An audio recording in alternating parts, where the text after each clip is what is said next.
नमस्कार, दृष्टि न्यूज में आपका स्वागत है। मैं हूं आपके साथ अंकिता। चलिए बढ़ते हैं खबर की ओर। भोपाल राज्यसभा चुनाव में कांग्रेस प्रत्याशी मीनाक्षी नटराजन का नामांकन पत्र निरस्त किए जाने के विरोध में कांग्रेस ने राजधानी भोपाल के रोशनपुरा चौराहे पर उपवास और धरना प्रदर्शन शुरू किया।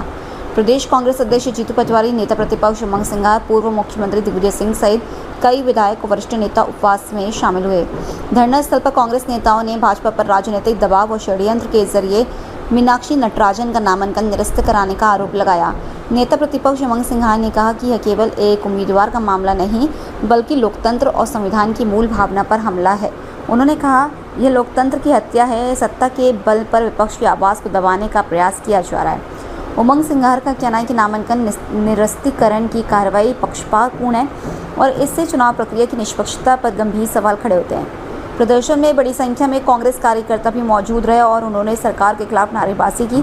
कांग्रेस ने स्पष्ट किया कि वह इस मुद्दे को प्रदेश से लेकर राष्ट्रीय स्तर तक उठाएगी और लोकतांत्रिक अधिकारों की रक्षा के लिए संघर्ष जारी रखेगी। पार्टी नेताओं ने चेतावनी दी कि यदि न्याय नहीं मिला तो आंदोलन को और व्यापक रूप दिया जाएगा। और जिस प्रकार से कहा गया है कि भाई 2 साल से ज़्यादा के केस की जानकारी देना है। पहली बात तो मीनाक्षी जी पे केस नहीं है। कोर्ट ने जो संज्ञान लिया एक प्राइवेट कंप्लेंट के आधार पर संज्ञान लिया, लेकिन सिर्फ सूचना दी है। सूचना के बाद ये सेकंड स्टेप होता है कि हम इस पर संज्ञान ले कि नहीं ले। लेकिन जब संज्ञान नहीं लिया तो केस तो रजिस्टर्ड होना दूर की बात है। तो ये कानून है, ये नियम है। तो मैं समझता हूँ कि चुनाव आयोग ने इसको विस्तार से सुना समझा, 2 घंटे का समय दिया है। 2 घंटे के अंदर मुख्य चुनाव आयुक्त इस पर निर्णय देंगे। कल बच्चे परेशान होते रहे, कैलाश विजयवर्गीय जी कह रहे थे कि हमें तो कांग्रेस, ये पूरी स्क्रिप्ट थी।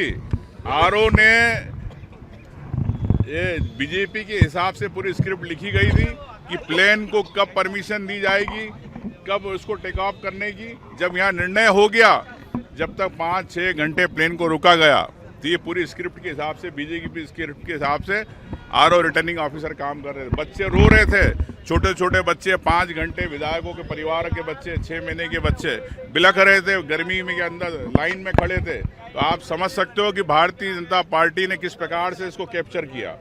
लेकिन कांग्रेस पार्टी इसको मजबूती के साथ कोर्ट में भी लड़ेगी और अभी 2 घंटे इंतजार का कहा है कि चुनाव आयोग इस पर निर्णय करेंगे।